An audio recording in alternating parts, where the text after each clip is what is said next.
As the sun beat down on Florida's eastern coast, Charles and Catherine Romer climbed into their black Lincoln Continental and headed north. They had a long trip ahead of them, 1,400 miles home to New York. They'd done it dozens of times before, but this time they would never make it. Crossing into Georgia, the couple stopped at the same hotel they always did, checked into their room, unpacked, and settled in. Sometime within the next 2 hours, the Romers and their car would mysteriously vanish. Investigators launched the largest search effort in the history of southern Georgia, covering more than 700 square miles of land, rivers, ocean, and swamp. They brought in the FBI, state police, GBI, private investigators joined the search, and in desperation, even psychics were consulted. Despite thousands of hours of effort, not a single trace of the Romers or their car has ever been found. Some believe the couple was targeted. They were well off, drove a brand new customized luxury car, and Catherine was decked out in platinum rings, diamonds, and gold. Could it have been all an accident? Their fate submerged somewhere deep beneath the water? Or was it always all about the money? This is Trace Evidence, episode 173, The Vanishing of Charles and Catherine Romer.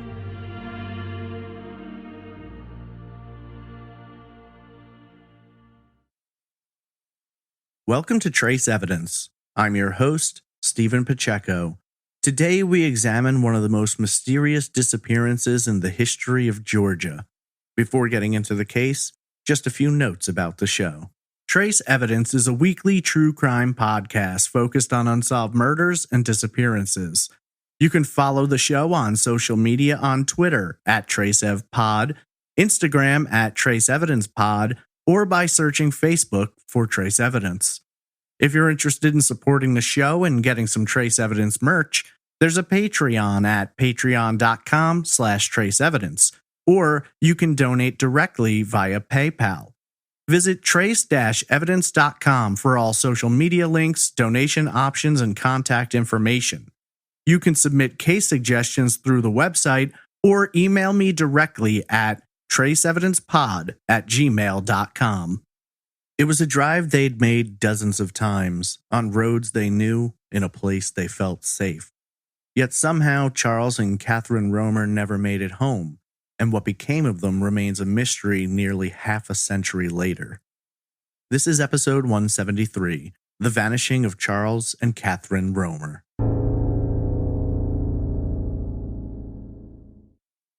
The dark water of the St. Mary's River flows slowly, the current winding around large twists and curves slicing through the landscape like a black serpent slithering towards the ocean. Emerging slowly from the dark waters of the Okefenokee Swamp, the river coils and unfurls, doubling back as it moves south before sharply changing course, flowing northeast towards the Cumberland Sound. Interstate 95 moves steadily north, the heated blacktop running in a straight line through a patchwork of still, green trees and shivering brown fields. Concrete and steel rises like a spine of stone arching over the expanse of the river, which marks the transition moving out of Florida, arriving on the opposite bank in southern Georgia. The afternoon sun had already begun its shift, moving away from its perch in the sky in a slow but steady slump towards the horizon as a long black car sailed over the river. While for many, the river simply marks the space where two states meet, it told Charles and Catherine Romer that their 7-hour journey was nearly complete. Early that morning, the couple had packed up their belongings and loaded them into the trunk of their Lincoln to make the journey home to New York, having waited out the brutal winter months in the comfort of their Miami apartment. It was a trip they made every year, and their first stop was less than 30 minutes away in Brunswick, Georgia. As the most major city and economic hub in southern Georgia, Brunswick comes in only second to Savannah as the largest developed area along the state's coast. Jutting out like a stone against the sea, the peninsula spills south into the East River, nearly bridging the gap between Jekyll and St. Simon's Island. A popular location for travelers seeking out sun and excitement, it was but a rest stop for the Romers, who had several more days of driving ahead of them and planned to take the coast all the way home to New York. Shifting his hand, Charles nudged his indicator upward, the resounding click of the turn signal blinking in a measured pace. As he maneuvered the wheel, the dark coupe exited the interstate, passing into the northwest corner of the city. Less than a mile down the road, the couple pulled into the parking lot of the Holiday Inn, the same hotel they always stayed in for their first stop of the trip. Climbing out from the black Lincoln, Charles arched his back, splaying his arms out to the sides as he tried to stretch the soreness from his body. Walking around to the trunk, he slid the key into the lock and lifted the lid. Grabbing 2 handfuls of luggage, Charles was joined by Catherine, a little road-weary, and together they walked inside, approaching the front desk. Charles gave their name to the concierge, who pulled up their reservations and directed them towards their room, both eager to sink into the comfort of a nice bed or comfortable armchair where they could stretch their legs and finally relax. Stepping into their room, the couple moved with the efficiency of travelers familiar with the process. Catherine opened the suitcases and began hanging clothes in the closet, while Charles produced a folder and spread paperwork on the corner desk alongside a small journal where he kept notes about their trips. Pulling out a bottle of scotch, Charles poured a finger into one glass and then another. Setting the bottle down, he turned slightly, handing one of the glasses to Catherine, and the two clinked them together before taking a sip. Turning his attention back to the business at hand, Charles flipped open his map and smiled, noting that the next leg of the drive was far shorter. He liked getting the difficult part out of the way first.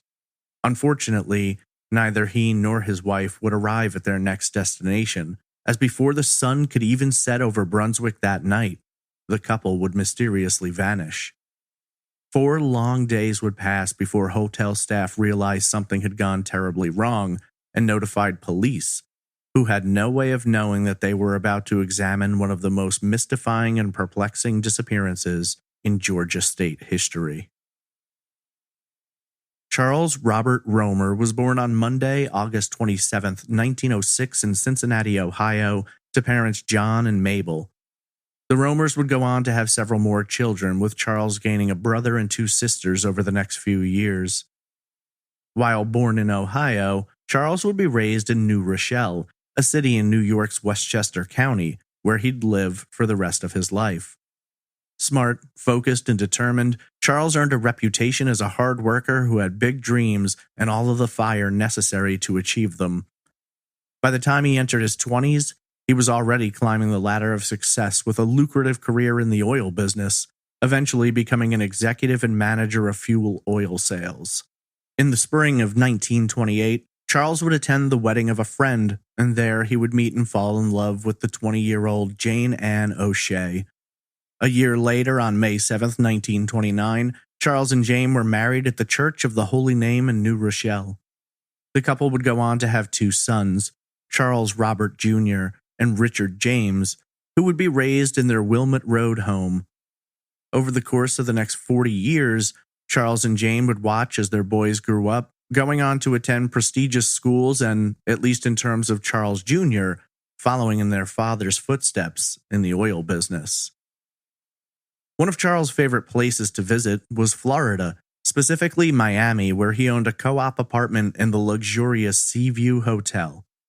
After his retirement from working life, Charles and Jane made it a habit to head down to sunny Miami after the holidays, where they'd spend the first few months of the year avoiding the brutal cold of upstate New York winters. The couple was very socially engaged, hosting parties, attending equestrian events, and everything in between. Sadly, Jane became ill and ultimately passed away in December of 1973 at the age of 65. Charles turned to his close friends for support during this difficult time and found both comfort and eventually love in Catherine Heller, who had suffered a similar loss some years earlier. Catherine Blanchfield was born on Sunday, July 20th, 1902 in Philadelphia, Pennsylvania, to parents Thomas and Mary. Catherine was the couple's second child, and she would go on to have 2 sisters and 2 brothers over the next few years. Catherine attended local school, and when she got older, eventually got a job working as a stenographer. In 1925, when she was 23, Catherine met and fell for Frank Heller, a native New Yorker 13 years her senior. After a courtship of several months, the two would marry on March 29th, 1926, settling into a home on Kensington Road in Scarsdale, New York. Frank was the president of Raymond and Hellers Corporation and also sat as a chairman over 7 real estate firms, among other duties. Heller had a reputation for being polite, kind, and intelligent with a dapper sense of style, and Catherine blended perfectly into his high-profile life.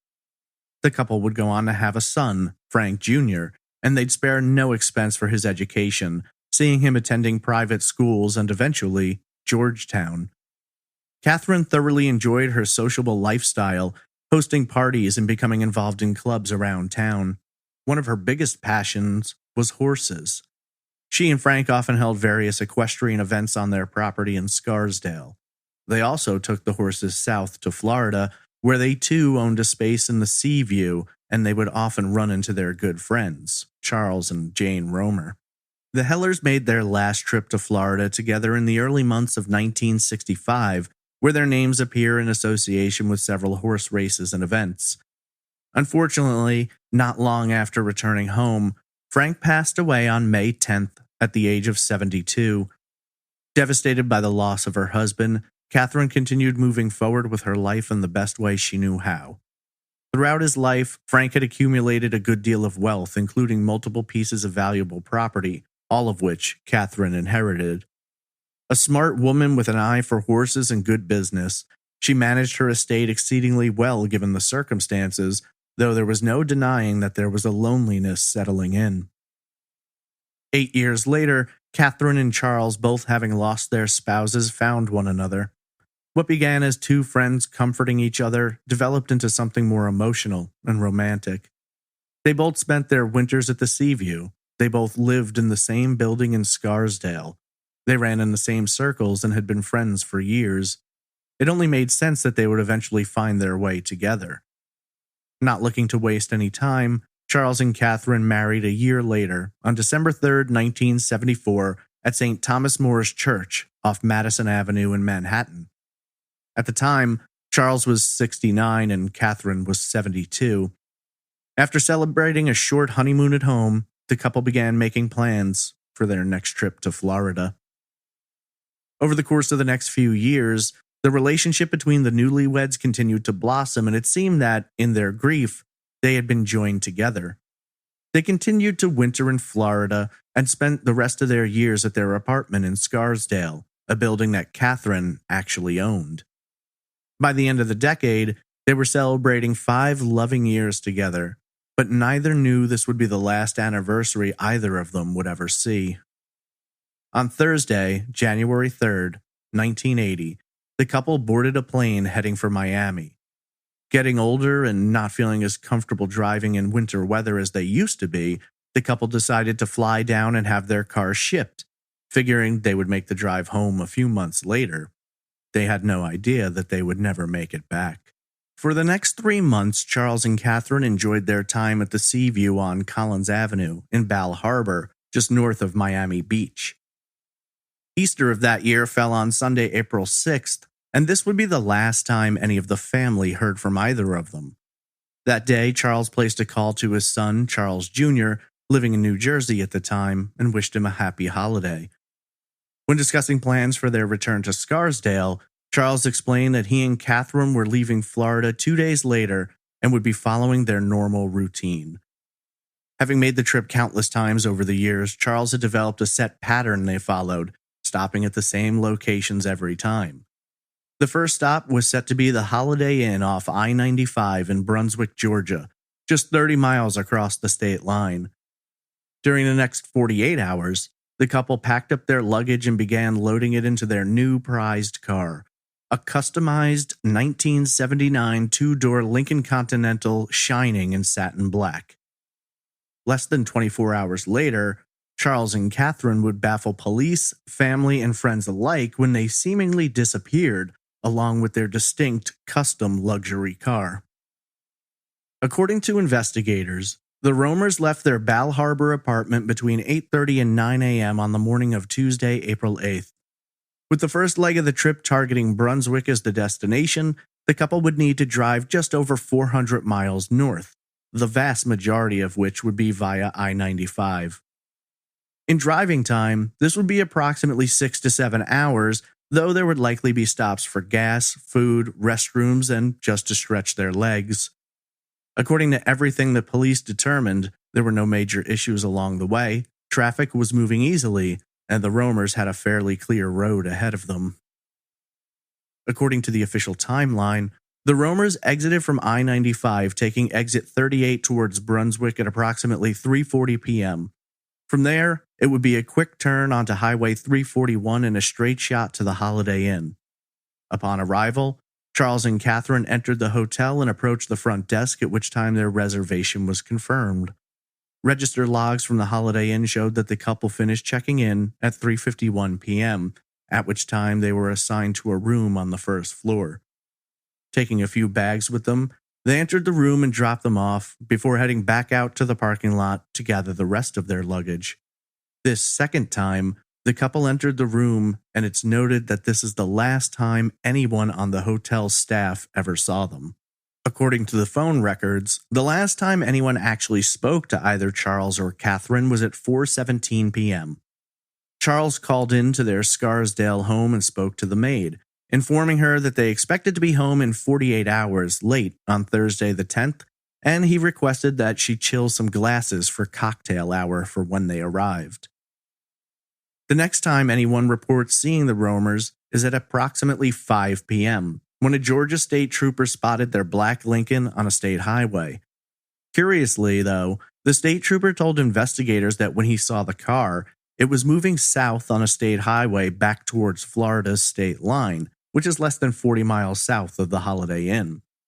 According to the Daily News, there was nothing in particular about the car that drew suspicion from the trooper. What caught his attention was the license plate, a New York plate reading CRRCBR, the couple's initials. There is another reported sighting also attributed to a state trooper. This time the vehicle is seen not long after 5 p.m., but it is parked south of Brunswick at a shopping strip where there's multiple restaurants. I should note, though, there seems to be some confusion about this sighting. Most reports either give the account of the trooper that saw them driving or the one that saw them parked. For the life of me, I couldn't determine which is actually an accurate account or if perhaps both are accurate accounts. However, their official NamUs makes note of the Lincoln being parked at the restaurants. Unfortunately, no one has ever publicly stated where exactly these restaurants were, so whether they're 5 miles from the hotel or 20, we simply don't know. What we do know is Charles and Catherine Romer never made it back to the hotel that night.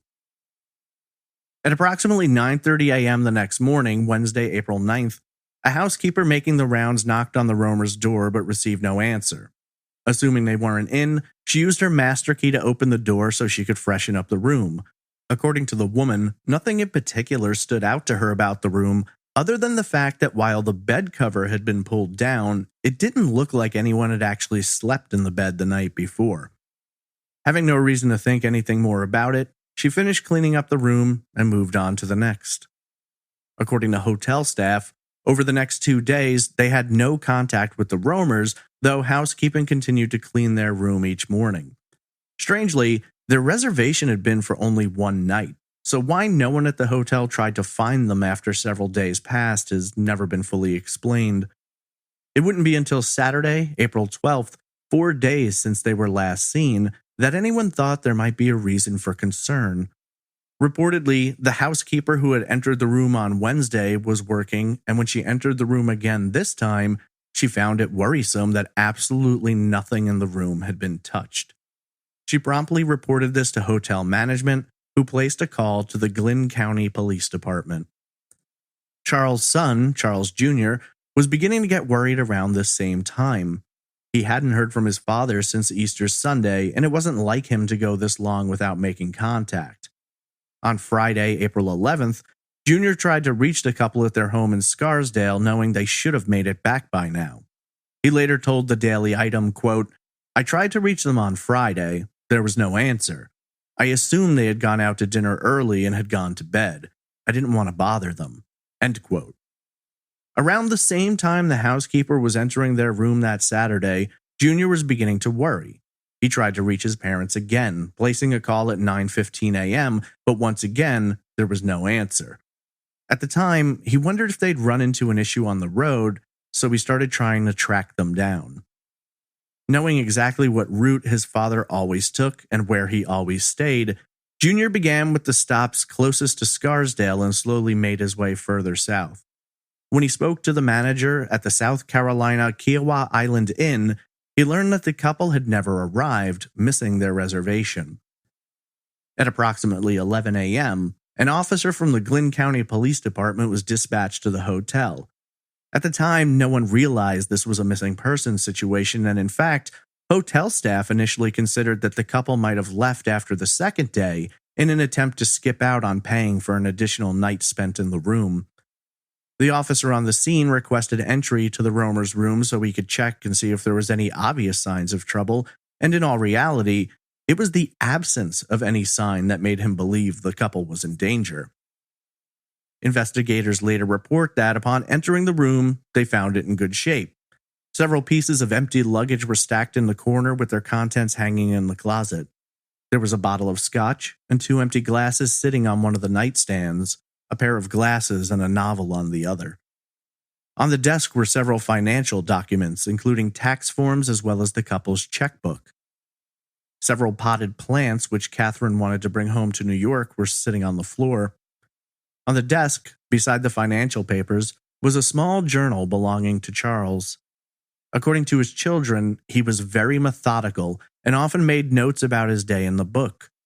Glancing through, police noted that the last entry completed was April 7th, the day before they'd left Florida. A new entry for the 8th had been started, and Charles had made notes about friends they'd spoken to, restaurants they'd eaten at, and it mentioned the resort they planned to stop at in South Carolina. However, it was clear that Charles never got to finish that entry. Searching through the room, police managed to locate 6 pieces of jewelry which belonged to Catherine. According to her son, Frank, she was in the habit of bringing her most prized jewelry with her to Florida and would often wear several expensive pieces out to dinner and around the apartment. It was later stated that the value of the jewelry left behind in the hotel room was in the neighborhood of $500,000, according to the Florida Times-Union. Approximately $150,000 worth of jewelry was missing and was likely being worn by Catherine. These items were noted as being a platinum ring with a 5.5 carat emerald cut diamond valued at $50,000, a pair of platinum and diamond earrings that contained 50 diamonds, and 2 other pairs of earrings valued at $25,000. When later asked about his mother wearing such expensive jewelry on a trip, Frank told the Palm Beach Post that was just how she was, saying, quote, "You were so used to seeing it on her, she had been doing this for years, she wasn't going to change." End quote. Once the room had been searched and no signs of foul play were discovered, police told hotel staff to seal the room and stay out. Realizing that this was a bad situation, the Glynn County Police sent additional officers and detectives to the hotel. Captain Felton Buddy Andrews was given the difficult task of contacting the family to notify them, but wasn't exactly sure what to say. While it was clear that Charles and Catherine weren't at the hotel, they hadn't found a single piece of evidence to indicate that any crime had actually occurred. Speaking to Junior, Captain Andrews explained the situation and requested photos of the couple so that they could show them to potential witnesses and create missing persons flyers. Junior told Andrews that he would be on the next flight to Georgia and would bring the photos with him. Andrews next placed a call to the Bal Harbor Police in Florida and requested that they head down to the Seaview and take a look through the roamer's apartment. While nothing of value was found in the room, police did speak to several neighbors and employees who confirmed that the couple had left Tuesday morning without any issue. At some point, Captain Andrews received a call from the FBI wanting to know what was happening, but they didn't have a great deal of information right at the start. Since the case didn't fall under FBI jurisdiction, they couldn't be involved directly, though they did reach out to the Scarsdale police requesting that they conduct a search of the roamer's home, though much like Florida, nothing of evidentiary value was found. When Junior arrived in Brunswick, investigators took him to the hotel room so that he could note any items that might be missing.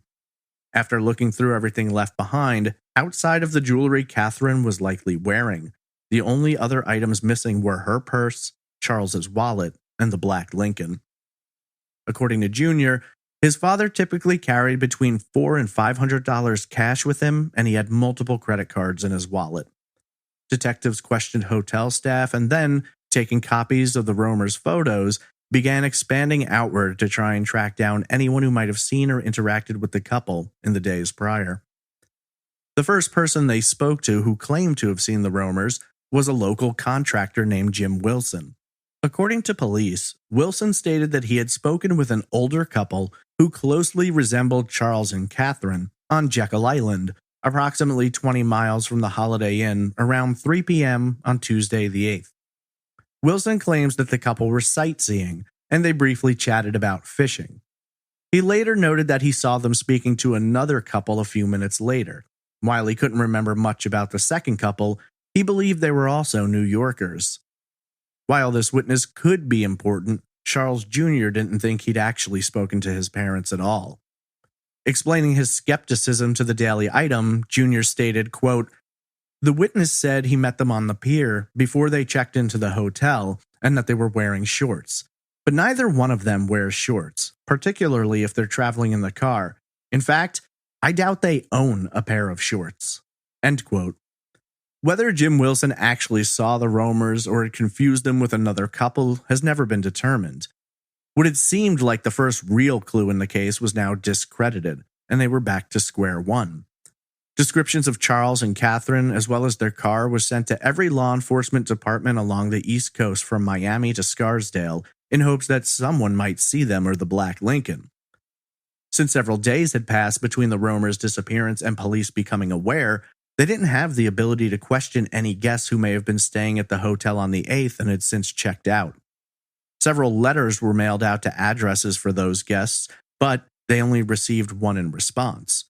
It came from a female guest who told police that she had seen the roamers standing in the doorway of their hotel room speaking to another couple at approximately 6 p.m. on the 8th.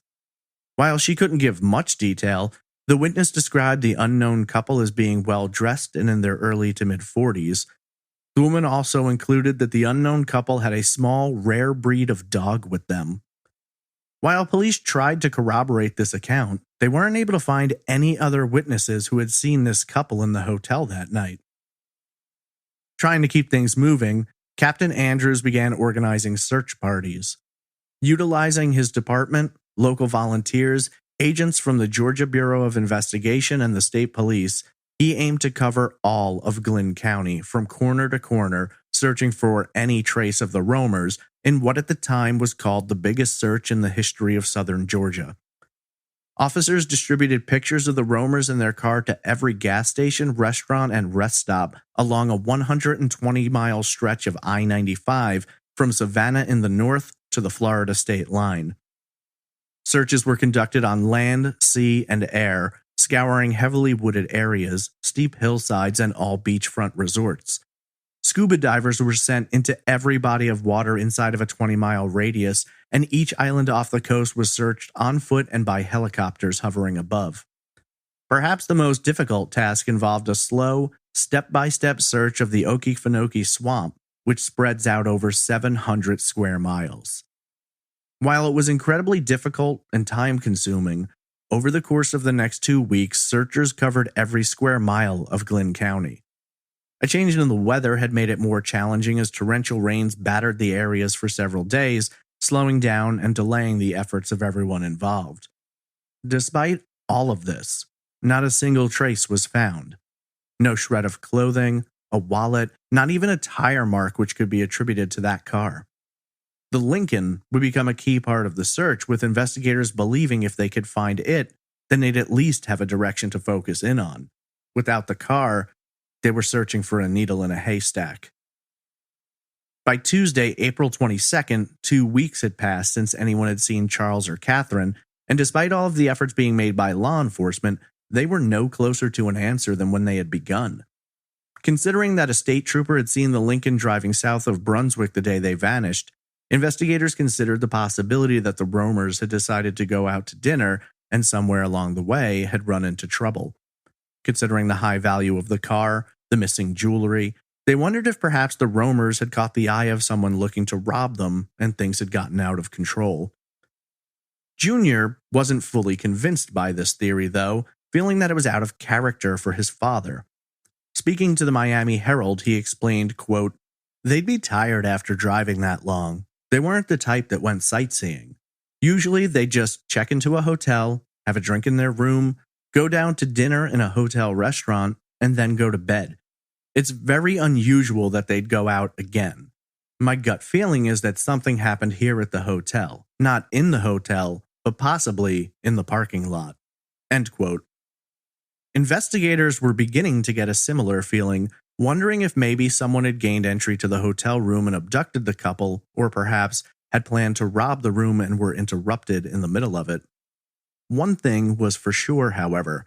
If indeed the roamers had been abducted by someone, then the chances of them being alive were extremely slim, as no member of the family nor anyone in law enforcement had received any calls or letters with ransom demands.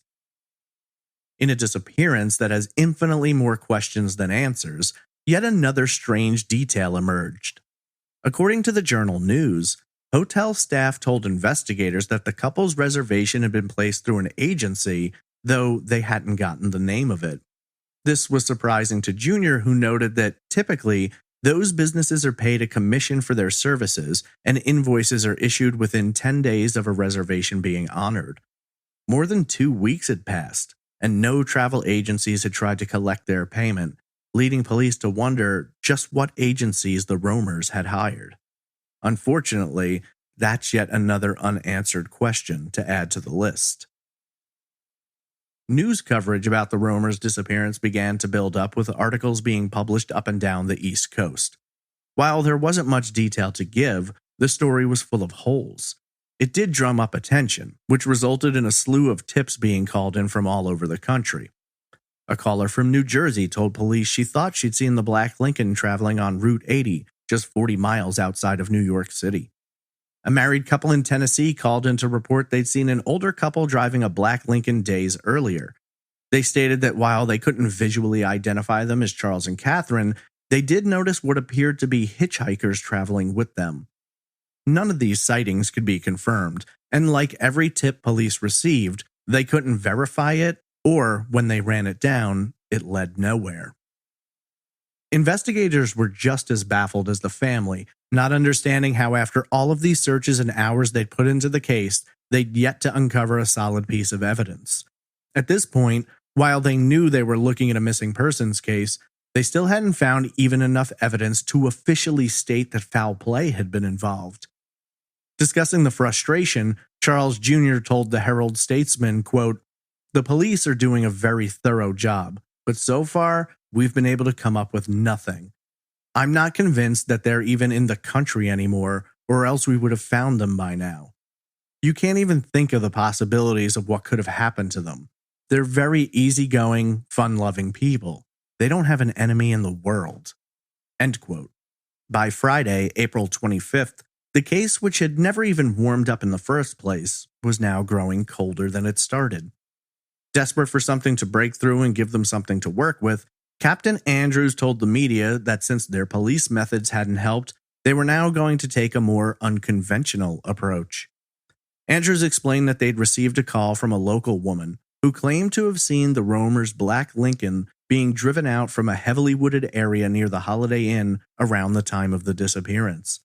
Unfortunately, the witness didn't get a good look at the driver or the license plate, so investigators were going to bring in a hypnotist in hopes that he might be able to unlock the woman's memories. Captain Andrews told the Herald that he'd been forced to cut back on investigators assigned to the case, but there were still 3 detectives working at full time. Still, they were staring at a blank page. At this point, the Glynn County Police, FBI, and the family agreed that, more than likely, Charles and Catherine had been abducted, perhaps for the purpose of robbery, within 2 hours of checking into the hotel. This would mean that they had disappeared sometime between 4:30 and 6:30 p.m., and whoever had been responsible had a 4-day head start, putting distance between themselves and Brunswick. According to Andrews, under the advice of the FBI field office in New Rochelle, they were considering reaching out to a well-known psychic in hopes that she could lend them some assistance. Asked if the investigation was truly so barren as to necessitate the help of a so-called psychic, Captain Andrews replied, quote, "We have not a shred of firm evidence. We're still looking for something to open a case file. There's just no evidence of any crime." End quote. Dorothy Allison was a self-proclaimed psychic detective living in Nutley, New Jersey. Beginning in the 1960s, Allison consulted on multiple investigations, including the 1974 kidnapping of Patty Hearst, the 1976 Son of Sam murders, and the Atlanta child murders. While some investigators praised Allison, claiming that she provided them with helpful information leading to the discovery of bodies and the identification of suspects, others were less kind about her abilities. Two detectives in New Jersey later accused Allison of offering them money to say that she had helped their investigation, while detectives working the Atlanta child murders noted she did little more than provide them with 42 names of potential suspects, none of which ended up being involved. According to the Glynn County Police, Allison led them to several wooded areas and suggested that they might find clues there. Tracking dogs were brought in to assist with ground searches of these locations, though no evidence related to the roamers was found. Beyond the wooded areas, Allison made reference to a white car and a field full of flowers being connected to the case, but again, this did little to help anyone. According to Sergeant Bob Pittman, Allison claimed that Charles and Catherine would be found in a basement, but the car was not in the same place as the bodies. Several basements were searched, but again, nothing was found. Pittman went on to tell the Brunswick News, quote, "She repeatedly told us that we should be looking in the oldest part of town, so we searched the south end of town, including the old hospital building, but we didn't find anything." End quote. Having hit yet another dead end and with no signs that things would be changing, investigators had little more they could do than repeat their previous steps. They searched again, this time expanding north into Camden County and south into McIntosh.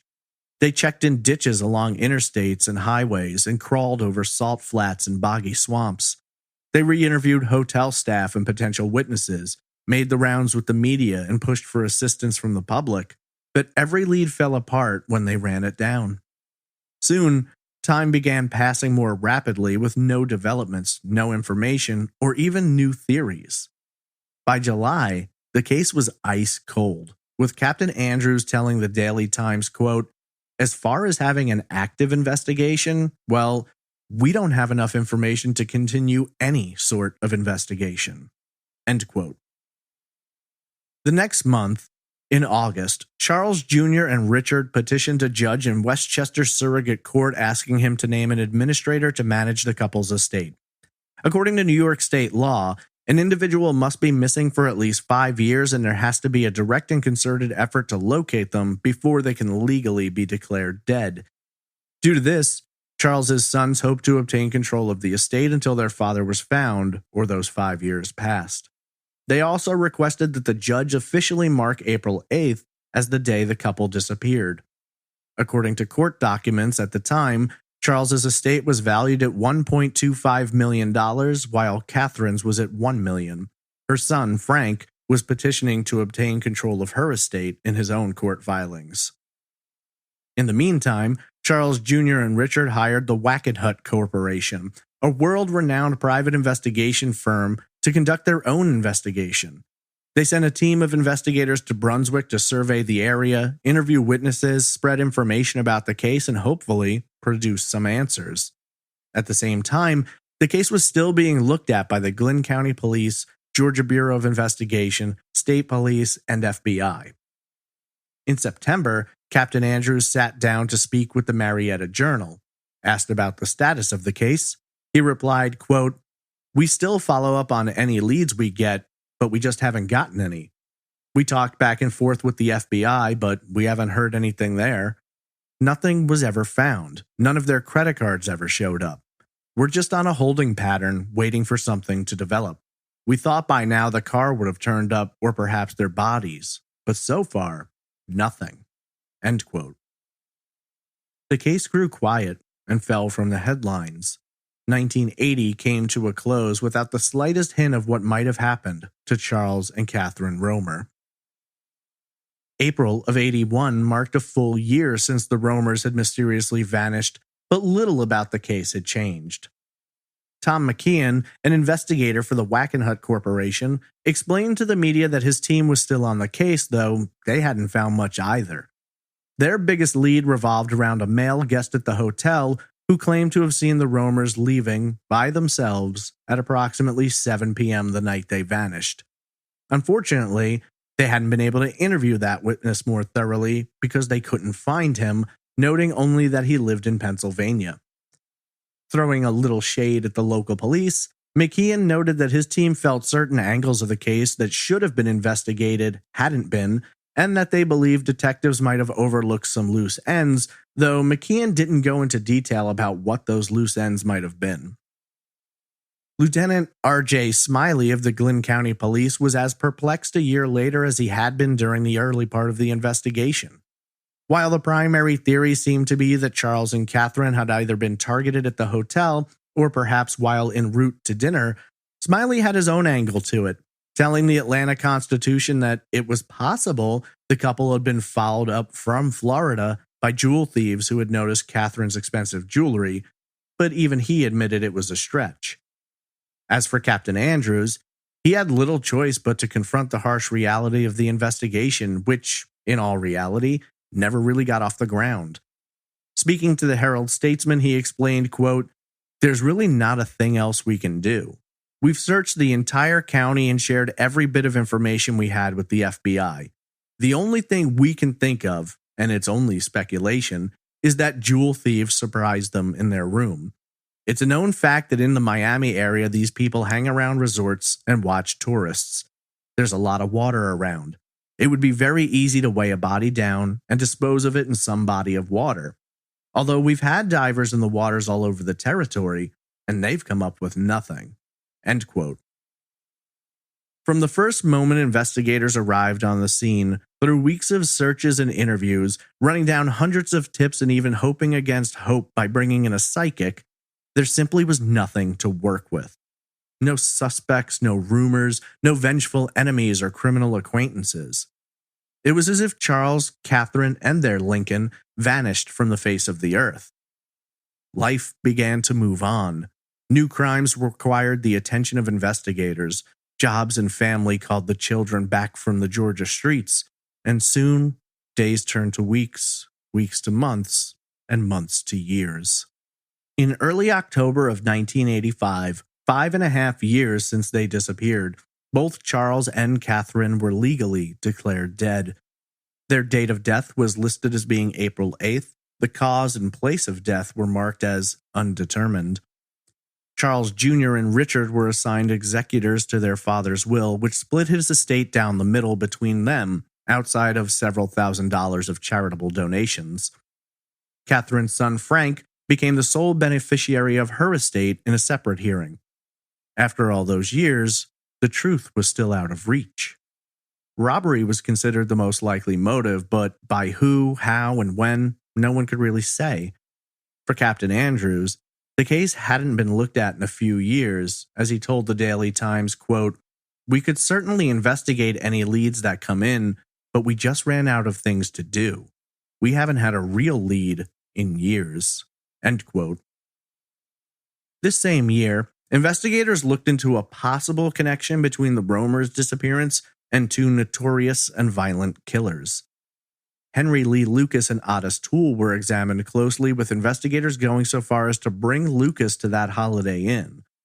While Lucas said the hotel looked familiar, he couldn't remember if he'd ever stayed there before, and detectives couldn't find anything to directly link either man to the disappearance. They had been, for the most part, grasping at straws.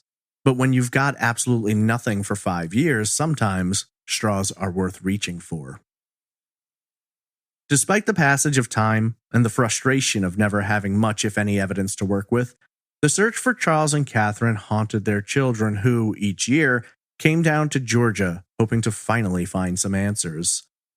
Charles once said that they would never stop searching for the truth, but the cruel fate of time ultimately halted that endeavor. Richard James Romer passed away in 1992 at the age of 54. 9 years later, in 2001, Frank Heller Jr. died at the age of 75. 6 years after that, in 2007, Charles Jr. passed away in Florida at the age of 76. The search for answers now comes down to their children, a painful mystery handed down like a haunted heirloom to the next generation. While many in Brunswick have never heard the bizarre and mysterious story of Charles and Catherine Romer, there is one man who has never forgotten or given up. George Baker was 34 in 1980 and worked as an auxiliary police officer for the telephone company and as a diver for the Glynn County Emergency Management Agency. He was in the water during those early searches, and over the course of 30 years, he went back in hundreds of times, hoping to find the answers somewhere beneath the murky waters. At different times, he focused on different places, from Fancy Bluff Creek to the South Brunswick River. The more time passed, the more he believed that maybe the reason no evidence of a crime was discovered was because there was no crime. Baker began theorizing that maybe after leaving the hotel that night to grab dinner, Charles and Catherine might have accidentally driven into one of the many lakes and rivers in the area. He took it upon himself to continue the search whenever he had a free moment to do so. He braved dangerous waters and found countless cars, but never that custom 1979 Lincoln. At one point, he found a woman who claimed that her husband had seen that car that April night in 1980. Driving erratically, the big car forced the man to veer off the side of the road. Talking to the Brunswick News, Baker showed them an invoice from April 8, 1980, proving that the man was definitely in the area delivering items. As times change, so does technology. And even well into his 60s, Baker was still going down to search. In the latter years, his focus loomed on an old bridge, now a boat ramp, not far from where Highway 303 spans the South Brunswick River. Despite hundreds of dives with no answers, Baker's continued the search well beyond the bounds of anyone in an official capacity. It became his quest, but unfortunately, as has been the case with everyone who has tried to pry the truth from the dark, he's always come up empty-handed.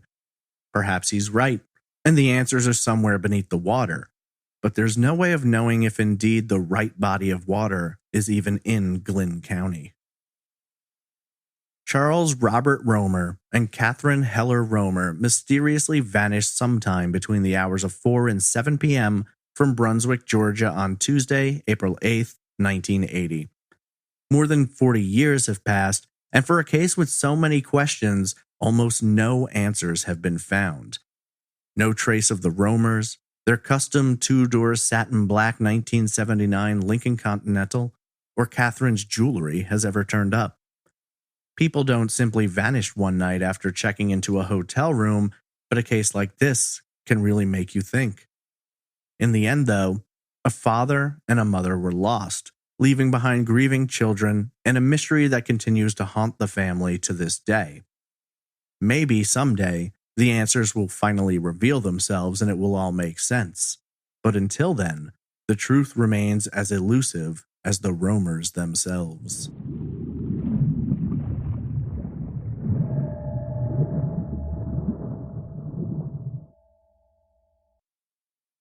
In some cases, there's so much evidence that it's difficult to understand why the answers haven't been found. In others, there's so little evidence you can't imagine how it even fits into the crime.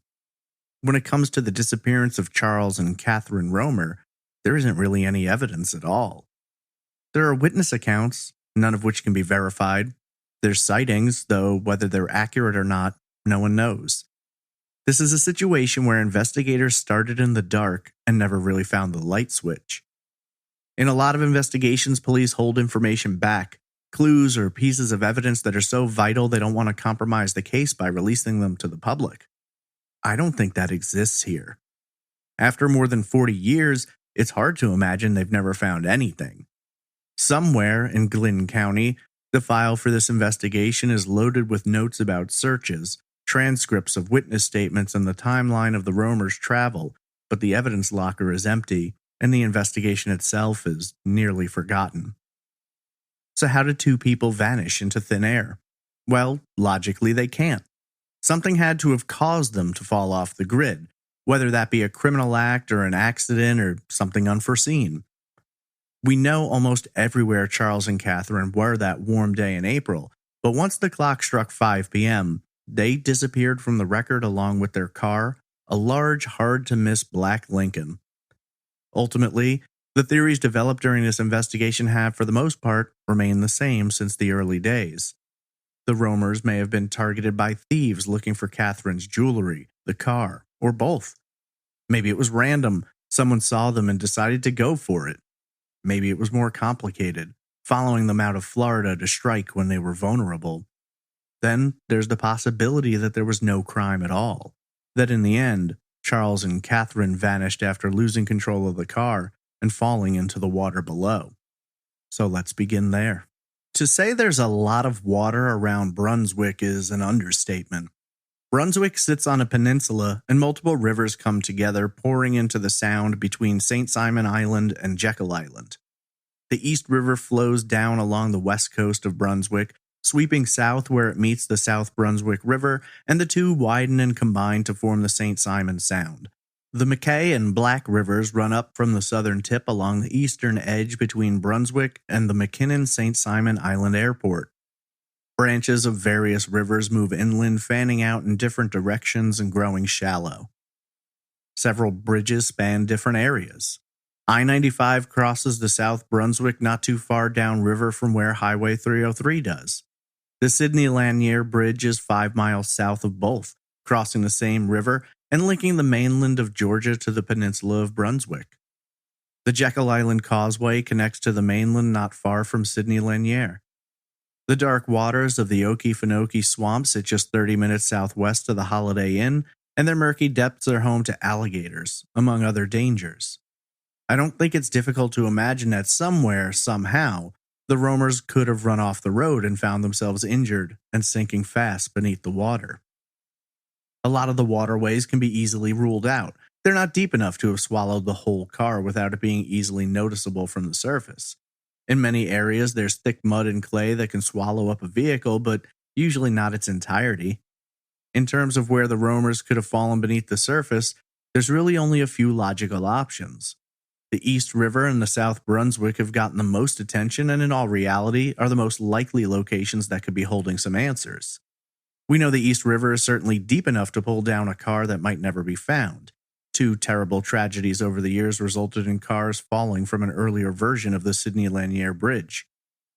Where 95 and 303 cross the South Brunswick, it's not quite as deep, but still deep enough to swallow a car and mash it down into the mud and clay below. Its waters run darker, making it difficult to see more than a few feet beneath the surface. Divers entering these waters face the challenge of essentially swimming into darkness that they can't begin to disperse. Technology available today makes that somewhat easier, but when you're looking down into the river without a place to start, that's a long, time-consuming process of searching for the remnants of a car that's been down there for 40 years. George Baker, the diver who has searched for the roamers all this time, focuses in on the South Brunswick in a space just west of the 303. In a spot where the bridge once stood, directly adjacent to the 303, there's now a boat ramp. A single, thin road runs parallel to the 303 and it stops just at the river's edge. According to Baker, there's at least 10 cars down there, though none of them has been identified as the Lincoln. The double-laned bridge of the I-95 is just 1,000 feet to the east of the 303. Today, its edges are guarded by short, concrete walls that, if hit at a high enough speed, will do little more than increase the risk of flipping a vehicle up, over, and down into the water below depending on its velocity. It's a similar situation for the 303, and who knows what conditions were like on these bridges back in 1980. The Sydney Lanier Bridge is safer to say the least, but it's also a modern bridge opened in 2003. The previous version, which would have been there in 1980, was constructed in 1956 and was a vertical lift bridge, allowing it to open and permit the passage of ships. 2 separate times, 15 years apart, ships struck that bridge, knocking pieces of it off and sending cars falling into the water below. On November 7th, 1972, the African Neptune ship caused a lot of damage and resulted in 10 people's deaths. The second incident happened in 1987. I don't think it's impossible to believe that the roamers could have fallen into the water, perhaps from a bridge, perhaps through some different method.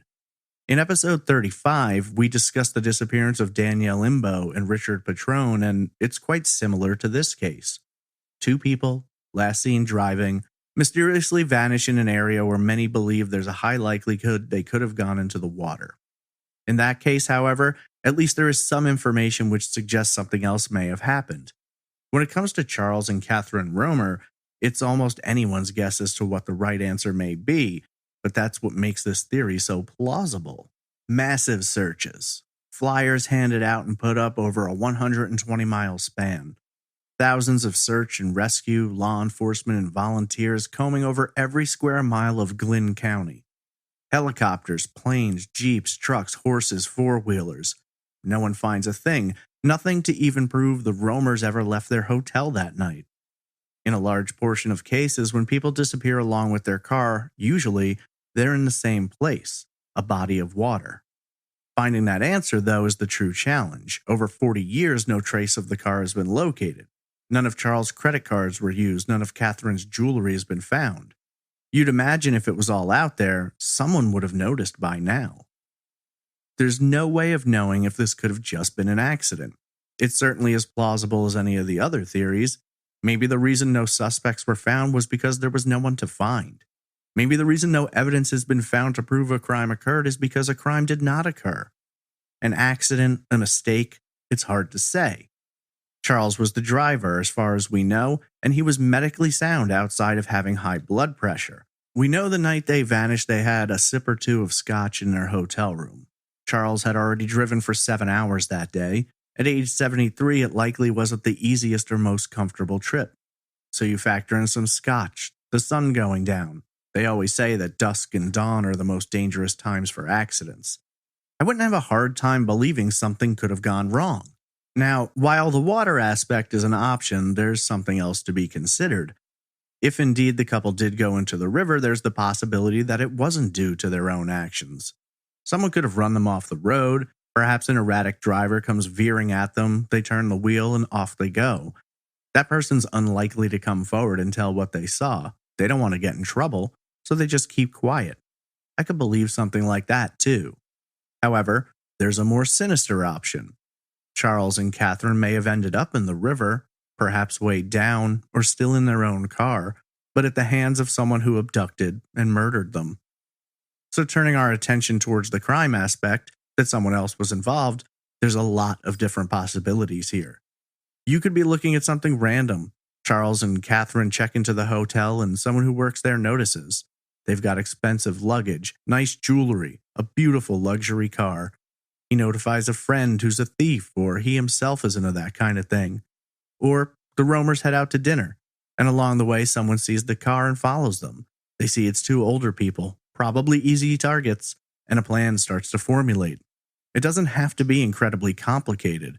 It could be as simple as coming across the wrong person at the wrong time.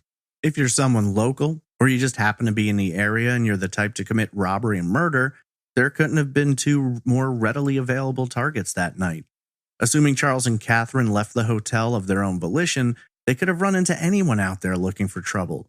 You don't necessarily have to be a criminal genius to know how to get rid of a car and bodies, especially if you've got a high knowledge of the area. Secluded locations, lakes, and rivers that are easily accessible.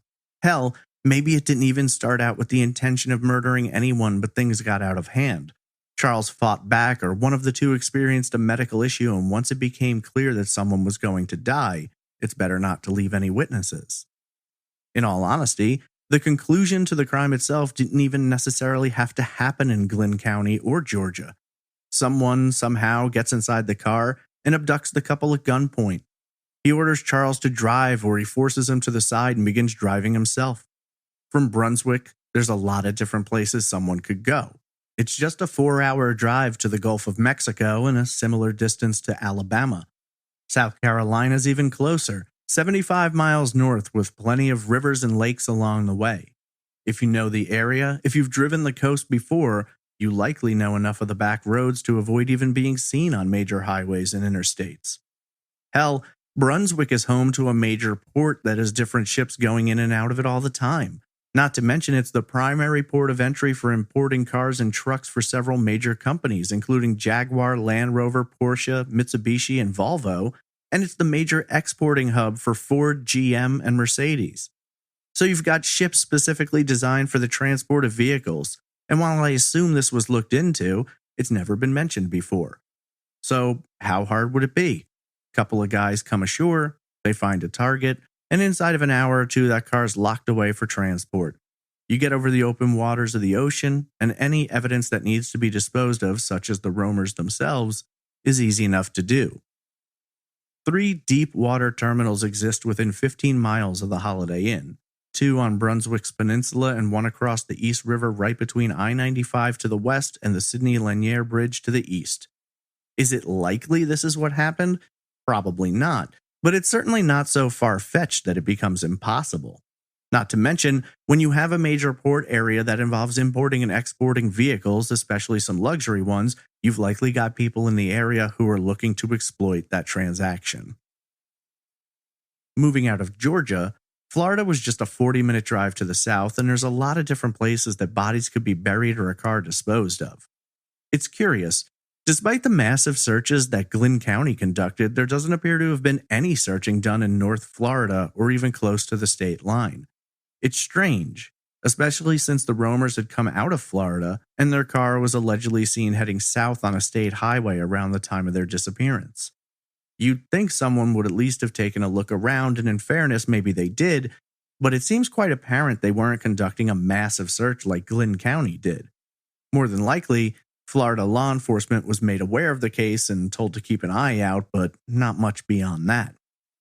So that leaves another possibility, that this crime may have been planned and executed by someone who either knew the roamers, or perhaps someone who was aware of them and what valuable items they were in possession of. Being that Charles followed the same route every year for decades, anyone with even a remote familiarity would probably be aware of where they were heading the day they left Florida. Being that they spent so many years wintering at the Seaview, anyone there, from fellow residents to staff, could have been knowledgeable about where they were going and when. If someone were close enough to have enough information, I don't know that they'd necessarily follow them out of Florida that morning, but maybe they'd have been in Brunswick already waiting for them. You have a couple of different options with that. Someone that the roamers viewed as a friend could have used that closeness to disarm them and find out exactly what they needed to know. This person doesn't have to pull the crime off themselves. They just have to know enough to set up the plan so that someone else can execute it. You really have no way of knowing what someone might do to obtain hundreds of thousands of dollars worth of jewelry that can easily be cut up, fenced, and sold away for a nice percentage. Then you've got the other side of the coin, someone who knows the roamers but doesn't like them or has an issue with them. Maybe it's jealousy. Maybe they've hit hard times and need some fast money.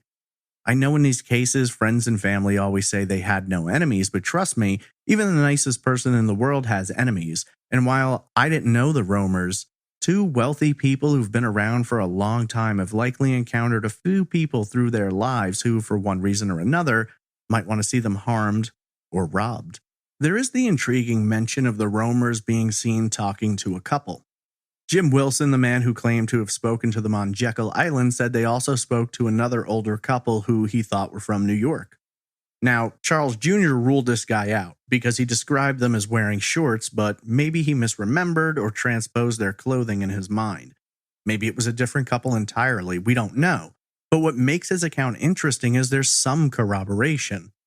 A woman staying at the Holiday Inn, who presumably has no connection to Wilson, tells investigators that she saw the roamers talking and laughing with another couple at the door of their room. She described them as in their 40s, well-dressed, and in possession of a rare breed of dog. So, more than likely, we're talking about people with some money, or people who are making themselves appear as though they have money, or perhaps people who knew Charles and Catherine or were trying to befriend them. Now, while law enforcement has theorized over the years that perhaps the roamers were abducted from their room or came across a robbery in progress, I find that somewhat difficult to believe. No one reported any loud sounds. No one ever saw the roamers walking out of the hotel with anyone else. The room was in great condition. No signs that it had been ransacked or there had been any kind of a struggle. Those are all good reasons to argue that whatever happened, it likely didn't occur in the room. To me, the most important reason is if this was all about the jewelry and people knew they had it, there's no way in hell they'd just take what Catherine was wearing and leave the rest behind. So, what if there was a couple there that they knew or that befriended them? Maybe they're locals or have a place there. It'd be pretty easy to make them disappear if you owned some land and invited them over. No one's going to think to search your place. Or it could have been as simple as arranging a meeting. Would you like to come to dinner with us? We know this great little place 15 minutes away. You give directions that lead them into a more isolated location, and now, rather than robbing them in a busy city at a hotel, you're doing it on a quiet road in the middle of nowhere. Maybe they even thought about taking their room key and going back that night and digging through it after they'd gotten them out of the hotel. Maybe that was ruled out as being too dangerous or risky, but I don't know many people who would really be paying attention to who's coming and going at a hotel in a major tourist area in the middle of the night. One aspect of the case that's always intrigued me was not so much the hotel room, but something that was in it. Maybe it's just me, but if I've just completed the first day of a trip that took me 7 hours and I'm finally in the comfort of my hotel room, the last thing I'm thinking about is anything related to business. Sure, Charles may have been a very business-oriented person, but I've always found it curious that he had financial paperwork and tax forms out on the desk. If you're just bringing them up to New York to give to your accountant, I mean, they were 1 week away from April 15th, when taxes are due, that would make sense, but why are they all laying out? I'd be more inclined to keep them in a folder in my suitcase or briefcase just to ensure I didn't lose anything. They had their checkbook out, financial documents, and tax forms in a hotel where they would be leaving the next morning. They'd had a sip of scotch, hung all their clothes, and at least one of them was doing some reading. I have no reason to point this detail out as though it somehow houses a clue that was missed, but I find it really strange. Maybe that's how Charles and Catherine were. They didn't take a lot of time to relax and keep their heads out of the business world, but they did just have 3 full months in Bal Harbor to go over these papers if they really wanted to. I don't know, that's just one thing in their hotel room that's always stuck out in my mind. But like so much else in this case, there doesn't appear to be any answers there either. To me, it always comes down to likelihoods. What's the most likely scenario? What logically makes the most sense and can explain away the absence of evidence, sightings, witnesses, and anything resembling a crime scene? Given the condition of the room and the fact that extremely valuable jewelry was left behind, I don't believe the crime occurred inside the hotel. Getting Charles and Catherine outside may have been something a suspect needed to do by one measure or another, but it's also entirely possible that they left by their own choice. Maybe they wanted to eat at a place they favored in the area, or the hotel restaurant didn't have what they wanted. I understand that Charles was a man who followed a pretty tight routine, but once he's already checked in and looking to grab some food, he's had a little bit of scotch, I don't think he'd be unwilling to take a quick drive to do that. If indeed Charles and Catherine walked out of that hotel, climbed into the Lincoln, and drove out of the parking lot without anyone forcing them, without being under duress, then the list of possibilities is seemingly infinite. An accident leads to them being in the water. Someone who's been planning to rob them sees the opportunity. Someone who just stumbled across them thinks they look like easy targets and takes a shot. In the end, we're left with all the same questions we had from the beginning. What could possibly have happened to the roamers? Where did their car end up? Why didn't any of the jewelry or credit cards ever get found? Not one person in more than 40 years has ever gone to police and mentioned someone who talked about robbing and killing a couple in Georgia in 1980. No thief or fence arrested has ever tried to trade information about expensive jewelry, a luxury car, and a murdered couple for a lighter sentence. If there's one thing we know, criminals talk. Someone out there knows what happened, if indeed this was a crime at all. Charles and Catherine Romer vanished on the night of Tuesday, April 8, 1980 from Brunswick, Georgia. For 4 days, no one knew. By the time police were notified, they were already days behind and they didn't even have much of a starting point. They had a hotel room that gave no clues and a couple of witnesses who may have seen them or may have seen their car, but no one can confirm for sure one way or the other. 41 years later, the answers are seemingly further from our reach than they ever have been. People who knew the roamers, spent a lot of time with them, and were close to them in age are gone now. Anyone who may have targeted them likely is too, or is living in their senior years. The water holds a lot of secrets. We've seen missing people found after decades in their own car at the bottom of a lake 10 miles from home. It's not an impossibility, but finding one particular car beneath a river that has dozens may be more of a difficult task than it seems. Unfortunately, that's how things remain. Without a shred of evidence, a confession, or the miraculous discovery of Charles, Catherine, or that Lincoln Continental, the disappearance of Charles and Catherine Romer will remain open, unsolved, and extremely cold. Case update.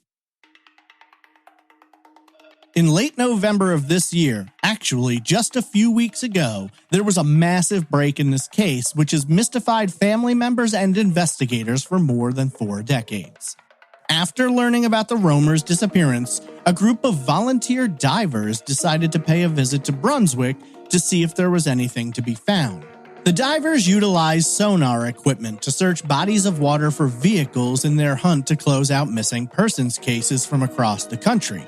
The group, Sunshine State Sonar, is run by stepbrothers Mike Sullivan and John Martin, both of Florida.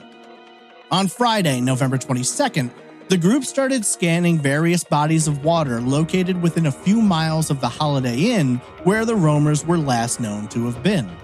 Much to their surprise, while there are larger lakes and watery areas, their equipment came chirping to life as they scanned through a 10-foot deep pond near a parking lot which, during the Romers' visit, serviced the Holiday Inn, but now belongs to the Royal Inn, which stands in its place. Beneath the surface, the divers located a vehicle which appeared to match descriptions of the one which disappeared with the Romers. Inside of the vehicle, they also recovered human bones. Law enforcement in the area was shocked by the discovery. Glynn County Police Department spokesman Lawton J. Dodd would tell the New York Times, quote, "It came out of the blue. It's a cold case that is not a cold case any longer. The investigation's reopened." End quote. Dodd went on to note that while they could not say with absolute certainty at this time if the car and remains are those of the Romers, pending official test results, he did confirm that the evidence found thus far certainly seems to point in that direction. According to Dodd, police need to verify the vehicle's identity by locating and confirming the VIN number. In their efforts, they drained the small pond and then had to determine if the vehicle was in good enough shape to pull out from the water. At the same time, Dodd reported that forensic experts working with the GBI would need to analyze and hopefully identify the bones that were found inside the vehicle. On Monday, November 25th, law enforcement got in touch with remaining members of the Romers family. One of their granddaughters, Christine Heller Seaman, was a little more certain of the discovery as, according to her, she was informed that in addition to bone fragments, there were personal items of the Romers recovered. When the couple initially disappeared, it was believed they might have been killed and robbed of jewelry, estimated in value to be around $81,000, which was in Catherine's possession. But according to Seaman, some of that jewelry was found inside of the vehicle. The family was shocked by the find, having believed for so long that it had been a double homicide and a robbery, and that the culprits were still out there somewhere. Christine Heller Seaman explained, saying, quote, "We were led to believe the worst. They had assured us it was a terrible robbery gone wrong. We don't have confirmation, but it's heading to, it was an accident, not a horrific, painful death." End quote. Seaman was just 15 years old when her grandparents vanished and remembers the anguish the family felt in their unknowing. She went on to say, quote, "It was a horrific time for all of us, and especially watching my father suffer. That was his mother." End quote. According to Seaman, over the years, her father and his siblings had gone down to Brunswick multiple times to identify bodies, none of which ever turned out to be their parents. This was another major find for Sunshine State Sonar, who to date have found human remains in more than a dozen cases since they began searching in 2022. Upon entering the water that Friday the 22nd, Sullivan and Martin quickly located two large objects. Both were cars, with one being identified as a smaller-sized sedan, while Sullivan described the second car as being longer and more boxy. Approaching the larger of the two, Sullivan immediately knew it was a Lincoln, telling the Times, quote, "I know Lincolns. As soon as I pulled that up, I could clearly see this is a black Lincoln," end quote. Moments after Sullivan identified the vehicle as being a Lincoln, Martin emerged from the water holding a human femur he'd managed to pull from the vehicle. At that point, they stopped all of their work and exited the water, notifying law enforcement. Sullivan explained, quote, "Once we discover remains, we call the police. It's a crime scene," end quote.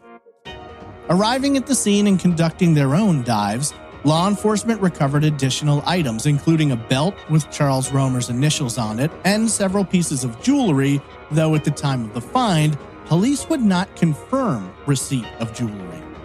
There was also reportedly a license plate bearing the couple's initials recovered. Law enforcement does not anticipate getting confirmed genetic matches until testing is complete, which they say will take several months. Regardless, the family is convinced that their missing relatives have been found, and they're extremely grateful to learn that their deaths were likely not the result of foul play. According to Seaman, the family spent their Thanksgiving holiday together, discussing the surprising and comforting find. She explained, quote, "The whole family just shared stories about them. It was a happy time because of this resolve we're feeling. It sort of gave us permission to celebrate their lives and talk about the fun memories without the feeling of dread, sorrow, and sadness," end quote. Seaman described Catherine as being very close with her grandchildren and having the title of life of the party.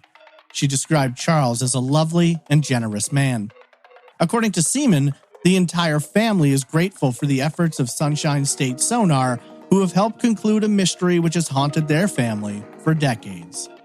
Seaman explained to NBC, saying, quote, "We're all in shock, but we have this gratitude for the people that hunted this whole mystery down. People who don't know us, and we're not related to, and are perfect strangers, would go to extensive measures to find answers and help give a family peace of mind and resolve," end quote. Obviously, this break in the case is newly developing, and there's a lot of information which hasn't yet been released. However, it seems fairly clear that everyone involved believes that Charles and Catherine Romer and their custom Lincoln have finally been found. It is a bittersweet ending, but far better than the horrible nightmare many had expected to discover had this case ever been broken. As always, I will keep up to date with what information comes out, and additional updates will be released pending the completion of the investigation and those genetic tests.